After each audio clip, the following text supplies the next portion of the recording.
Ito po yung ating itatanim. Ano po, bok choy naman ito. Ayan.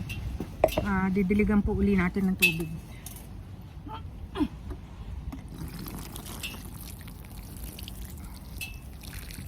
Para po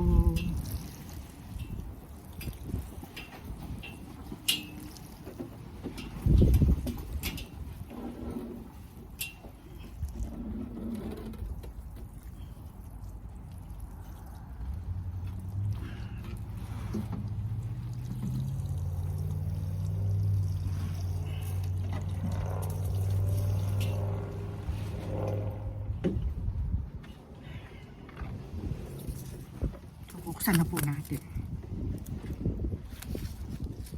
Hindi ko po alam kung ito yung mga bagong bili ng anak ko. Tingnan po natin kung mga tutubo.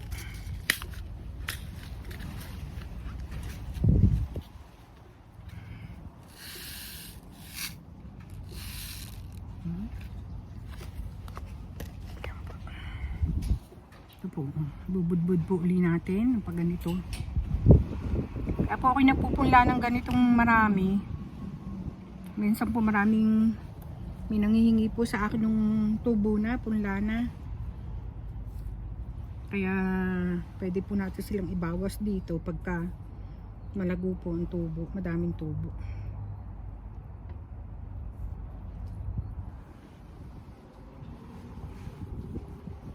Nainit na po naman kaya pwede na pong magpunla.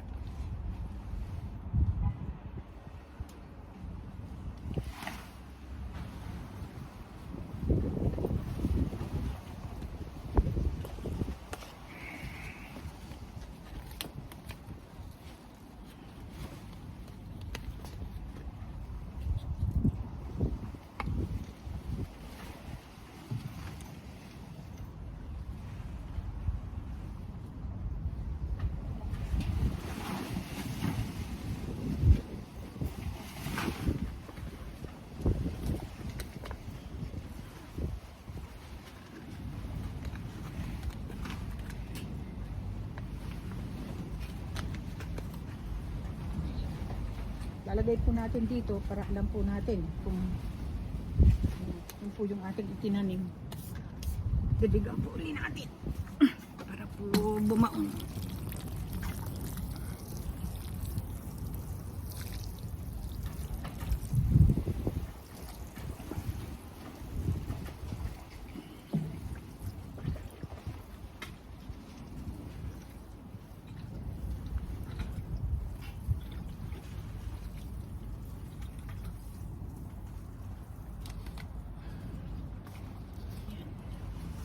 Pagtanim po tayo ng pechay, dalawang klaseng pechay, tsaka po kaunting spinach, lettuce, tsaka ano nga ito, isa. Ano ba ito? Ito pong ano, sword choy ang tawag. Kaya ito po, pinakita ko lang po uli sa inyo, nagtanim po uli tayo ngayon para po tayo merong anihin.